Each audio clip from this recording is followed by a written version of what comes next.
پاؤں کے نیچے بہشت ہے۔ بقول مرزا دبیر زیر قدم والدہ فردوس بری ہے۔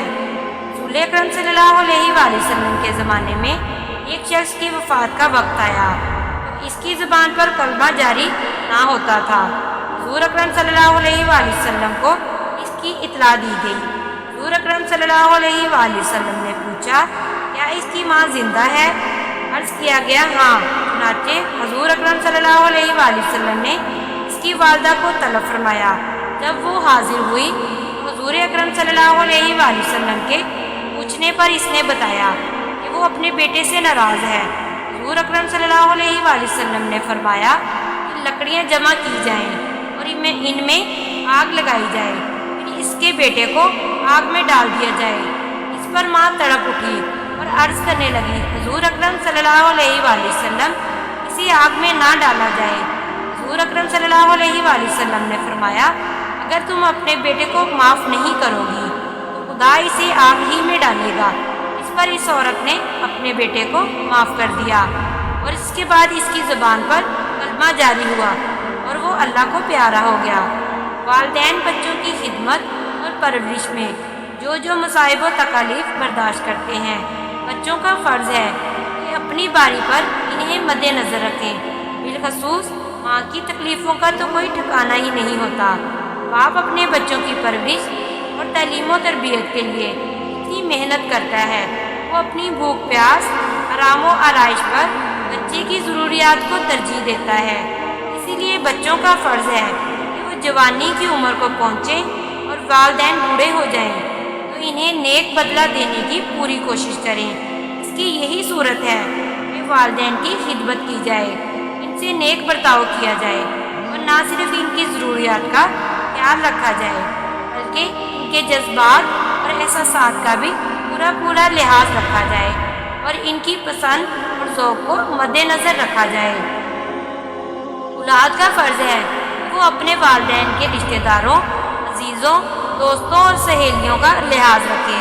رسول اکرم صلی اللہ علیہ وآلہ وسلم سے کسی شخص نے پوچھا والدین کی وفات کے بعد ان کے ساتھ کیا نیکی کر سکتا ہوں؟ آپ صلی اللہ علیہ وسلم نے فرمایا ان کی بخشش کی دعا مانگو، ان کے کیے ہوئے وعدوں کو پورا کرو، ان کے رشتہ داروں کے ساتھ نیک سلوک کرو، ان کے دوستوں اور سہیلیوں کی عزت کرو۔ ارشاد نبوی صلی اللہ علیہ وآلہ وسلم ہے خالہ بھی ماں کی مانند ہے۔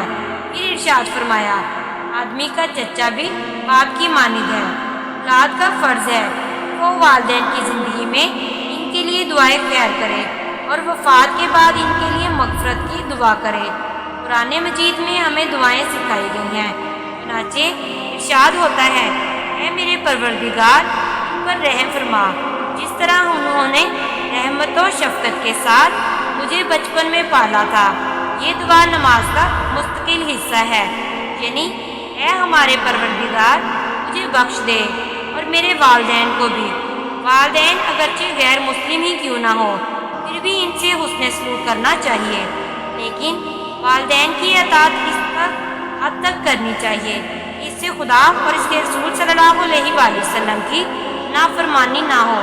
اگر والدین کوئی حکم خلاف شریعت دیں پھر ان کی اطاعت نہیں کرنی چاہیے، جیسا کہ قرآن مجید میں ارشاد ہوتا ہے اور اگر وہ تیرے در پہ ہوں کہ تو میرے ساتھ کسی ایسی چیز کو شریک کرے جس کا تجھے کچھ علم نہیں تو ان کو کہنا نہ ماننا، ہاں دنیا کے کاموں میں ان کا اچھی طرح ساتھ دینا۔ حضرت سعد بن ابی وقاص رضی اللہ تعالیٰ عنہ مشہور صحابی رسول صلی اللہ علیہ وآلہ وسلم تھے۔ آپ فاتح ایران تھے۔ جب انہوں نے اسلام قبول کیا تو ان کی کافر ماں نے دھمکی دی کہ جب تک تو اسلام کو ترک نہ کرے تو کھاؤں گی نہ پیوں گی، یوں ہی بھوکی پیاسی رہ کر جان دے دوں گی۔ انہوں نے ماں سے کہا اگر آپ کو ایسی 1000 جانیں بھی ہوتی اور وہ سب ایک ایک کر کے نکل جاتی تب بھی میں اپنے مذہب سے علیحدگی نہ کرتا۔ آخر ان کے اس استقلال پر وہ کھانے پینے لگی۔ علامہ اقبال رحمۃ اللہ علیہ نے اپنی شہر افاق کتاب بانگے درا میں اپنی والدہ کی وفات پر ایک نظم لکھی ہے۔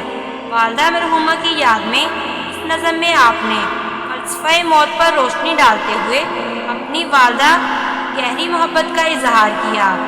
اس کو اب ہوگا وطن میں آہ میرا انتظار، اس کو اب ہوگا وطن میں آہ میرا انتظار، کون میرا خط نہ آنے سے رہے گا بے قرار، خاک مرکز پر تیری لے کر یہ فریاد آؤں گا، اب دعائے نیم شب کس میں یاد آؤں گا، تربیت سے تیری میں انجم کا ہم قسمت ہوا، گھر میرے اجداد کا سرمایہ عزت ہوا، دفتر ہستی میں تھی ذریعہ ورق تیری حیات، کی سراپا دین و دنیا کا سبق تیری حیات، آسمان تیری لحد پر شبنم افشانی کرے، سبزہ نورستہ اس گھر کی نگہبانی کرے۔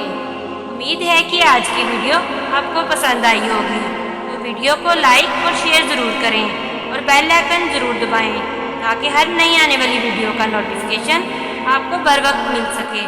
جزاک اللہ۔